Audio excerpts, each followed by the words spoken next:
وهورين waxay mahad u sugan tahay Allah weyn ee maanta soo gaarsiiyay xafladan qalinjebinta dufcadda koobaad ee macadka tababarada xirfadaha farsamada ee Jijjiga.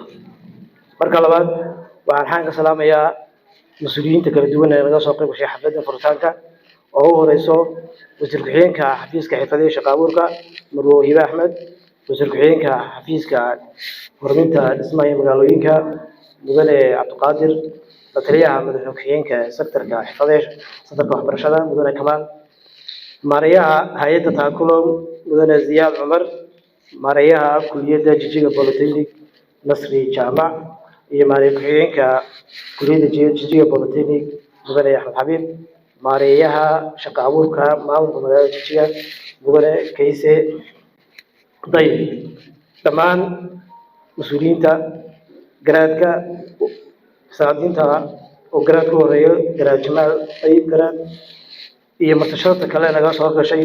waxaan leeyahay magaca nabad ku soo gaarnay dufcadda qalinjebinta dufcadda koobaad ee macadka tababarada iyo xirfadaha. waxaan u hambaleynayaa dhammaan ardayda ka qalinjebinaysa dufcadda koobaad.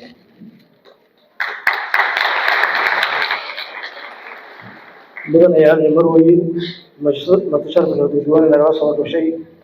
macadkan waxaa la aasaasay 12 bishii 2 2025 kadib markii daraasaad cilmiyeysan la sameeyay isla markaana la ogaaday baahiyaha suuqa ka jira inay yihiin barashada xirfadaha muddada gaaban la barto ama short train.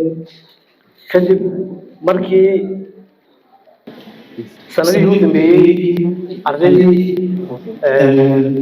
fasalada ay tobnaad ay waayeen inta badan hadda shaqadeed isla markaana sida ugu baayay tada kulliyadaha deegaanka ee jawiga ee ugu diyaarsan jaamacadda Galbeed ayaa waxaa nagu dhalisay inaan sameyno xirfadahan kulliyadan xirfadaha gaaban bixisa, taas oo markii ugu horeysay aan ku bilownay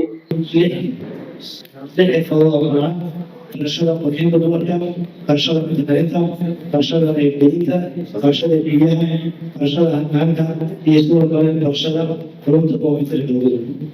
macadkan waxaa kale oo ka dhashay markii aan aragnay xirfadaha gaaban ee bulshadeedu baahideedu u qabto isla markaana ay noqon karaan xirfado markuu qofku 3 bilood ilaa 4 bilood barto uu ku shaqo tagi karo, taasoo u baahnay in degree ama diploma ama master ku qaadatid si aad u shaqo tagtid. mudane marweyn ardayda dufcadda koobaad waxay wax ka baranayeen waxay wax barteen waa 3 ilaa 4 bilood, taas oo maanta ku kalsoon xirfadooda ay halkan ku barteen inay naftooda iyo nolosha qoysaskooda wax badan uga bedeli doonaan, maadaama barashada xirfaduhu muhiim u tahay shaqo abuurka, horumarinta dhaqaalaha iyo la dagaalanka fikrada shaqaysanimada. mudane marweyn macadkan oo asaasan muddo kooban oo bilo ah wuxuu dufcadda koobaad soo saaray ardaydan quruxda badan ee xirfadlayaasha ah ee maanta hortiina fadhida, kuwaas oo dhan 100 arday.